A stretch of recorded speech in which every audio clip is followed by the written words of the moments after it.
इमाम हुसैन रदी अल्लाह ताला अन्हु के घोड़े के जिस्म में जब ज़्यादा तीर पैवस्त हुए तो आप रदी अल्लाह ताला अन्हु का घोड़ा जो है वो ज़मीन पर गिरा।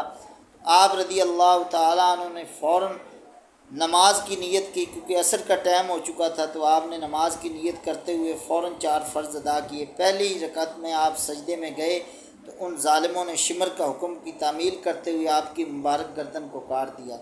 और आप रदी अल्लाह ताला अन्हु इस हालत में अल्लाह के पास गए कि अल्लाह आपसे राज़ी था और आप अल्लाह से राज़ी थे।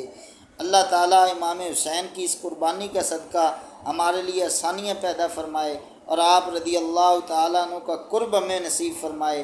और आप रदी अल्लाह ताला अन्हु की जो मुबारक तालीमात हैं कि आपने सजदे के अंदर जो है अपने रब के हुज़ूर जो है अपनी गर्दन को पेश किया, और हमें भी नमाज़ें पढ़ने की अल्लाह तौफ़ीक अता फ़रमाए और आपके नक्श कदम पर चलाए। हमारे चैनल को शेयर और सब्सक्राइब करें। शुक्रिया।